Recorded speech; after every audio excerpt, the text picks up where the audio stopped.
여러분 상상해 보세요. 김정은을 직접 만나 업무 지시를 받고 국가 표창을 받으며 북한 최고 엘리트로서 출세가 보장된 외교관이 단 일주일 만에 모든 것을 버리고 탈북을 결심한다면 그것도 가족과 함께 목숨을 걸고 말입니다. 2016년 쿠바에서 발생한 청와대 도청 사건을 해결하며 김정은의 표창까지 받았던 북한 외교관 이일규. 그는 외무성 부국장이라는 고위직에 있었고 김정은과 직접 대화를 나누며 국가 행사를 총괄했던 인물입니다. 누가 봐도 북한에서 승승장구할 수밖에 없는 위치였죠. 하지만 그는 2020년 단 일주일이라는 짧은 시간 만에 탈북을 결심하고 실행에 옮깁니다. 새벽 2시 앞집 사람이 눈치채지 못하도록 조용히 짐을 들고 나와 택시에 몸을 실었습니다. 공항에서는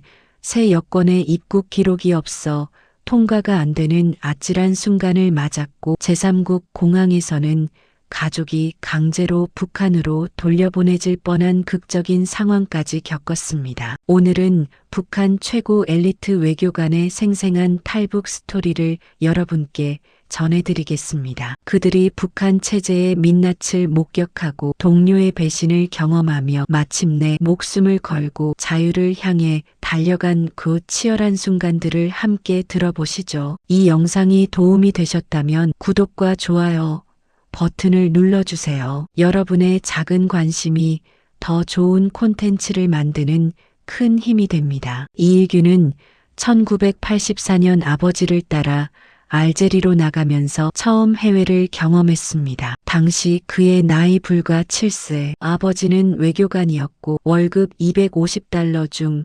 150달러를 학비로 쓰며 아들을 프랑스 학교에 보냈습니다. 그곳에서 어린 이일규는 충격적인 경험을 하게 됩니다. 학교에서 프로젝트 발표를 할 때였습니다. 이일규는 평양산원에 대해 소개하며 위대한 수령 김일성 동지, 김정일 동지께서 라고 북한에서 배운 그대로 발표했습니다. 하지만 선생님의 반응은 차갑기만 했죠. 너는 정말 소개할 게 없구나. 산원은 세상 어디에나 다 있단다. 너희 수령은 정말 할 일이 없나 보다. 7살 어린아이에게는 너무나 큰 충격이었습니다. 그때부터 이일규는 소련 문화에 눈을 뜨기 시작했고 이게 진정한 삶이다라고 느꼈다고 합니다. 프랑스 학교에서 받은 차별과 모욕 그리고 북한 체제에 대한 의무는 그의 마음속 깊이 자리 잡았습니다. 1995년 대학에 입학했을 때는 고난의 행군이 시작된 시기였습니다. 북한 경제가 바닥으로 추락하면서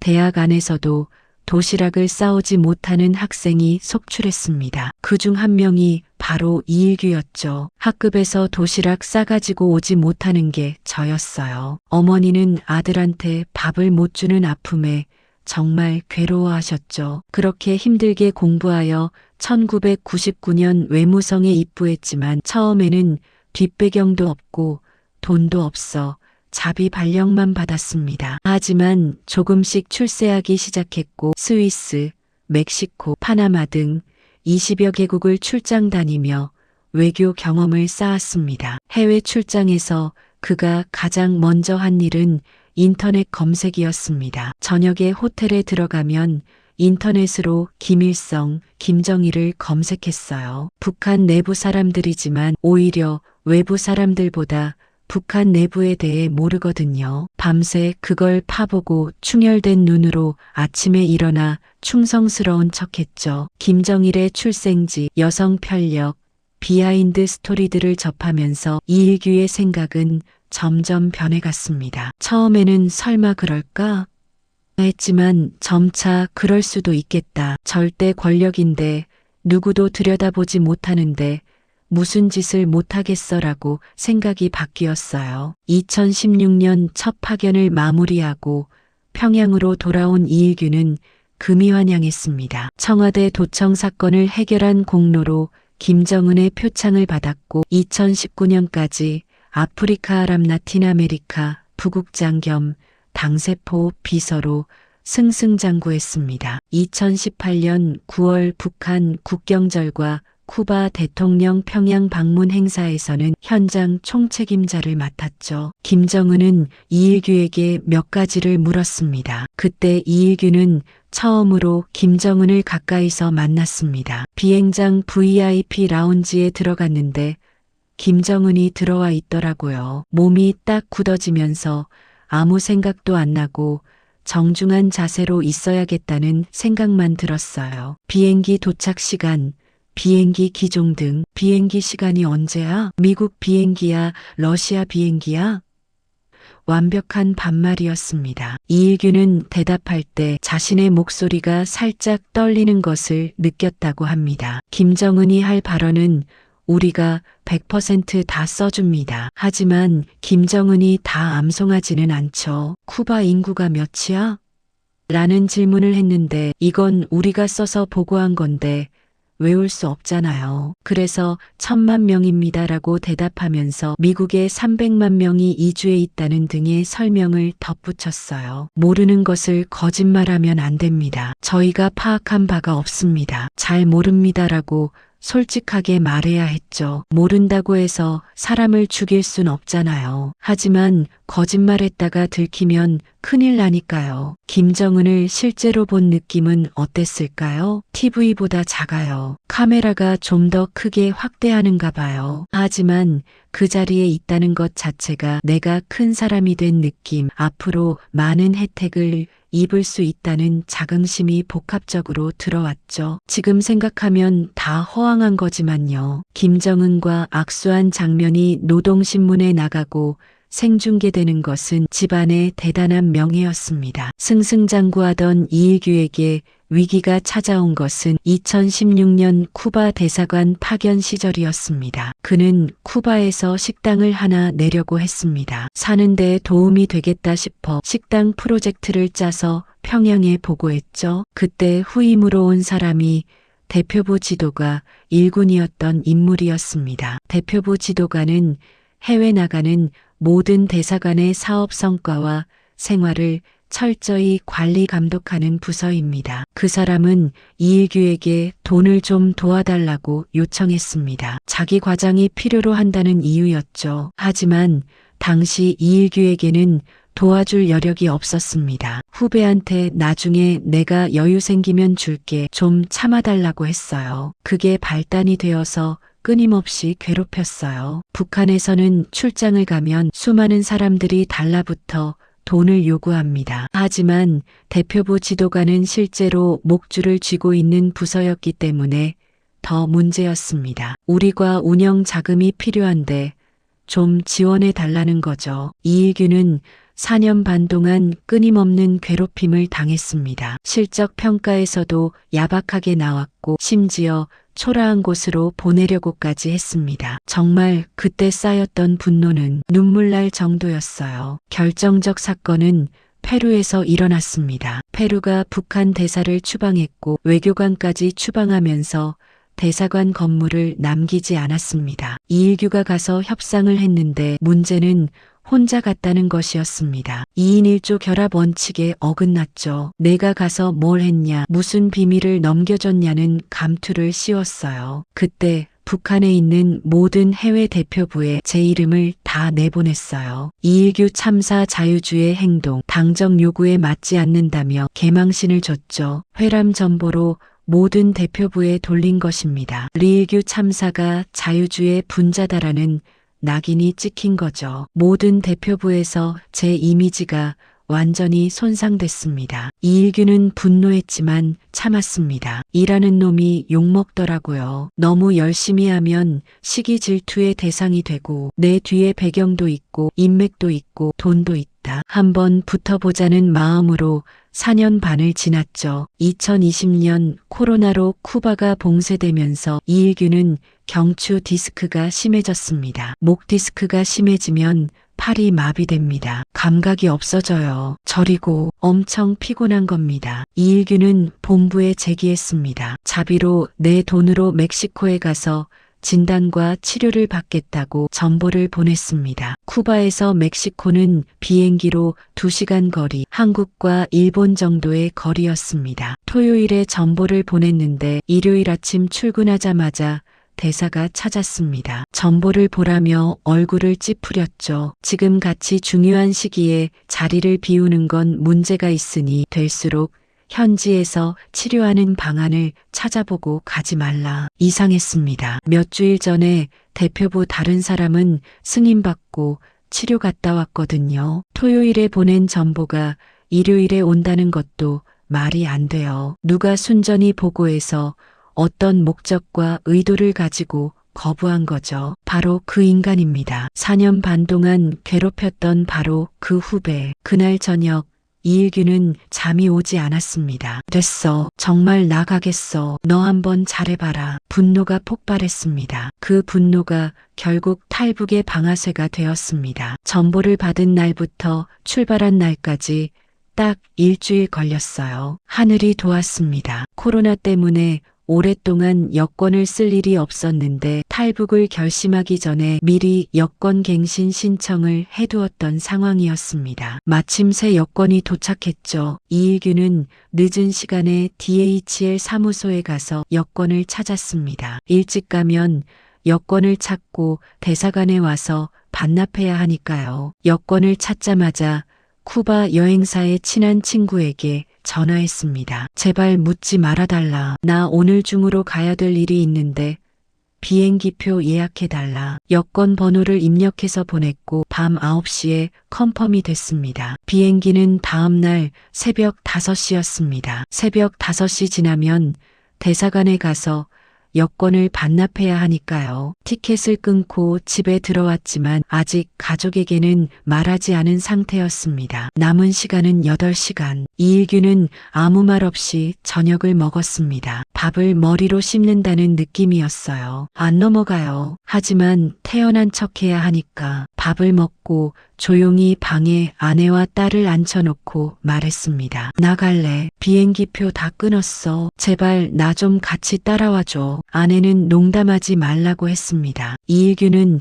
여권을 보여주고 핸드폰으로 비행기표를 보여줬습니다. 자, 딱 끊었어. 아내는 아무 말도 하지 않았습니다. 안 가겠다는 말도 가겠다는 말도 하지 않았죠. 딸도 마찬가지였습니다. 30분 이상이 흘렀습니다. 안 되겠더라고요. 시간은 가는데 모르겠다. 나라도 짐 싸겠다며 짐 싸기 시작했어요. 그런데 신기하게 우리 집사람이 일어나서 짐 싸는데 같이 챙겨주더라고요. 아, 마음이 됐구나 싶었죠. 딸한테도 너도 빨리 가서 내 짐 챙기고 가자고 했어요. 새벽 2시 택시가 도착했습니다. 앞집 사람이 이상하게 생각할까봐 짐도 소리 안 나게 조용히 들고 나갔습니다. 그런데 문제가 생겼습니다. 현관문을 열고 나왔는데 문이 걸렸습니다. 열쇠가 없었죠. 전날 가방을 하나 떨궈 놓고 왔어요. 가방에 소에게 돈과 집 열쇠가 있었는데 그 가방을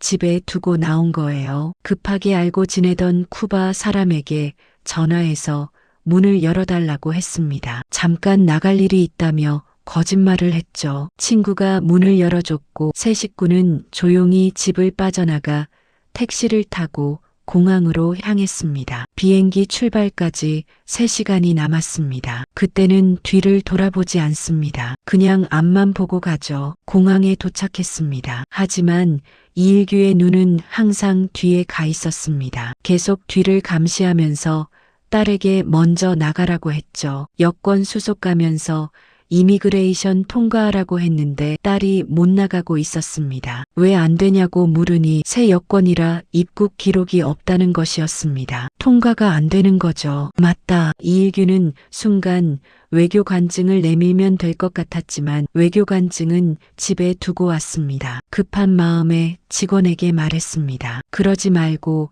이름을 타이핑해서 찾아봐. 나하고 똑같은 여권 자료가 나올 거고 사진 대조하면 똑같을 거야. 직원이 그렇게 했더니 실제로 여권 자료가 나왔습니다. 아, 그래서 통과시켰죠. 위기를 넘겼습니다. 하지만 이일규가 제일 가슴 아팠던 것은 자신이 아니었습니다. 딸과 아내가 공포에 질렸던 그 얼굴을 보는 게 제일 무섭더라고요. 공항 내부로 들어가서 탑승까지 2시간을 기다려야 했습니다. 시계를 한 120번은 본 것 같아요. 이 정도 되면 10분 지났겠다 보면 1분도 안 된 거예요. 그 정도였습니다. 탑승을 시작했고 40분이면 비행기가 뜹니다. 하지만 탑승 시작까지 1시간이 1분처럼 느껴지지 않았습니다. 그리고 마침내 비행기가 이륙했습니다. 그때 비행기 타고 가면서 만세를 불렀는데 부르지 말아야 될 만세를 부른 거죠. 더 큰 위기가 뒤에 있을 줄 몰랐으니까. 어느 나라인지는 밝히지 않겠지만 이일규 가족이 도착한 공항에서 진짜 위기가 시작됐습니다. 이일규는 대한민국 대사관에 전화했고 협조해주겠다는 답변을 들었습니다. 하지만 짧은 30분 동안 상황이 급변했습니다. 그 나라가 정치 망명을 인정하지 않겠다고 한 것입니다. 심지어 쿠바로 돌려보내겠다고 했죠. 공항에서 이일규는 외교관 특권과 특별을 주장했습니다. 난 아직 외교관이야. 하지만 그들은 가족을 갈라놨습니다. 아내와 딸을 게이트로 강제로 끌고 가려고 했습니다. 그냥 태워보내고 그러면 내가 따라가겠지라고 생각한 거죠. 30분 동안 치열하게 투쟁했습니다. 바로 그때 그 나라 주재 대한민국 대사님이 오셨습니다. 정말 김정은을 만났을 때 신을 본 것 같았다면 그때는 정말 신을 만난 것 같은 느낌이었어요. 더 놀라운 건 그 다음이었습니다. 이일규와 가족을 다시 비행기에 태워 보내겠다고 둘러싸고 있던 10명 정도의 사람들이 순식간에 사라졌습니다. 바퀴벌레가 순간에 사라지듯이요. 대사님은 별말을 하지 않았습니다. 단 한마디만 했습니다. 이 사람은 우리 대한민국 헌법에 따라서 우리 국민이다. 우리가 이제부터 보호한다. 다 손 떼라. 그 한마디에 모든 사람이 꼬리를 말았습니다. 대한민국 국력이 바로 그거라고요. 내가 비엔나 협약이 어쩌고저쩌고 해도 듣지 않던 사람들이 다 그냥 물러섰어요. 이일규는 그렇게 구출됐습니다. 그때 기분은 정말 구세주를 만난 기분이었죠. 자존심이 다 무너졌어요. 나도 같은 외교관인데 내 말은 말 같지도 않았고 그분이 한마디 짧은 말씀에 사람들이 다 꼬리 사리는 거 보고 정말 대한민국 국력을 느꼈어요. 그 순간 이일규는 외교관 이일규가 아니었습니다. 아빠였고 남편이었습니다. 내가 해줄 수 있는 게 한 게 있었잖아요. 그런데 그게 해결될 때 그 아빠의 마음, 남편의 마음은 한국행 비행기 안에서 이일규는 복잡한 감정에 휩싸였습니다. 안도감과 동시에 불안함이 밀려왔죠. 비행기 안 사람들을 보면서 처음으로 현실을 직시하게 됐습니다. 사람들이 자기들끼리 넘쳐 흐르고 일반 여행객들이 나 같은 거 관심도 안 하고 자기 사진 찍고 셀카 찍고 그때 자신감이 확 떨어지더라고요. 북한에서는 김정은을 만나고 표창을 받은 엘리트 외교관이었습니다. 하지만 대한민국행 비행기 안에서 그는 그저 평범한 사람 중 하나였습니다. 아, 이거 내가 이렇게 치열한 경쟁 사회에 뛰어들어서 과연 이 가족을 먹여 살릴 수 있을까? 내가 한 선택이 옳을까? 처음으로 그런 생각이 들었다고 합니다. 인천공항에 도착했을 때도 마음은 여전히 무거웠습니다. 찝찝하고 불안했죠. 하지만 북한 이탈주민센터 정문 앞에 도착했을 때 모든 것이 달라졌습니다. 정문 앞 전광판에 이렇게 써 있었습니다. 대한민국에 오신 것을 진심으로 환영합니다. 이상하게 울컥하더라고요. 그 전광판이 저를 향한 것 같았어요. 긴장이 많이 해소됐죠. 방 배정을 받고 수속 절차를 마친 후 그날 저녁 잠자리에 들었습니다. 하지만 완전히 안심이 된 건 아니었습니다. 다음 날 아침 이일규는 장난기가 발동했습니다. 옆에서 자고 있는 아내를 깨웠죠. 아, 빨리 일어나. 토요일이야. 생활총화 가야 돼. 아내가 눈을 번쩍 떴습니다. 지금 어디야? 우리 탈북했는데 내가 탈북한 게 꿈이었나?